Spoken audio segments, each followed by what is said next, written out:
Indonesia ने Dassault Rafale fighter jet के तीसरे बैच को मंजूरी दे दी है।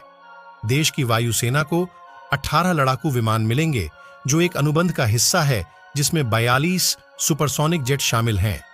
डसॉल्ट ने 8 जनवरी को पुष्टि की कि इंडोनेशिया ने फरवरी 2022 में सहमत 42 विमानों के अपने ऑर्डर से राफेल लड़ाकू विमानों की तीसरी किश्त प्राप्त करने के लिए अपनी सहमति दे दी है। एशियाई देश की वायुसेना ने डिलीवरी को 3 बैचों में विभाजित किया। पहला सितंबर 2022 में 8 लड़ाकू विमानों के साथ, दूसरा अगस्त 2023 में जिसमें 18 विमान शामिल थे, और अब तीसरा 8 सुपरसोनिक जेट के साथ भी। राफेल को चुनते समय इंडोनेशिया ने संप्रभुता और परिचालन स्वतंत्रता के लिए एक अद्वितीय उपकरण का विकल्प चुना है, जो एक प्रमुख क्षेत्रीय शक्ति के रूप में उसकी भूमिका को मजबूत करने में मदद करेगा। यह विकल्प महत्वाकांक्षी औद्योगिक और शैक्षणिक सहयोग को भी समेकित करता है। डसॉल्ट एविएशन के अध्यक्ष और सीईओ एरिक ट्रैपियर ने कहा, हम दीर्घकालिक दृष्टिकोण के साथ इस साझेदारी को सफल बनाने के लिए पूरी तरह से प्रतिबद्ध है। यह घोषणा कतर में उड़ान भरने वाले 12 सेकंड हैंड मिराज 2005 लड़ाकू विमानों की खरीद पर इंडोनेशियाई सरकार की प्रतिक्रिया के बीच आई है।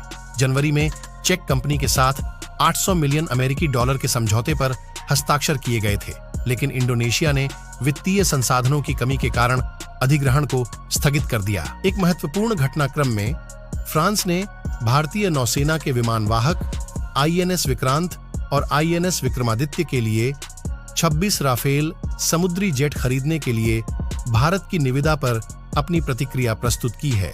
रक्षा सूत्रों ने एएनआई को बताया कि भारत के स्वीकृति पत्र का जवाब फ्रांस द्वारा नई दिल्ली में प्रस्तुत किया गया है। उन्होंने कहा कि विदेशों में सैन्य बिक्री से जुड़े फ्रांसीसी सरकारी अधिकारियों की एक टीम भारतीय निविदा पर प्रतिक्रिया प्रस्तुत करने के लिए पेरिस से आई है।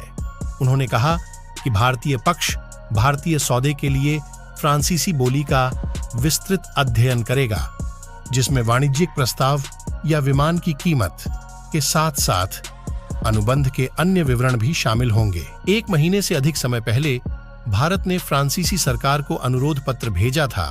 उन्होंने कहा, एलओआर एक निविदा दस्तावेज की तरह है जिसमें भारत सरकार ने अपनी सभी आवश्यकताओं और क्षमताओं को निर्दिष्ट किया है जो वह विमान वाहक पोत आईएनएस विक्रांत और आईएनएस विक्रमादित्य के लिए खरीदे जाने वाले राफेल समुद्री विमान में रखना चाहती है। भारतीय नौसेना और भारत सरकार यह सुनिश्चित करने के लिए फास्ट ट्रैक मोड में काम कर रही है।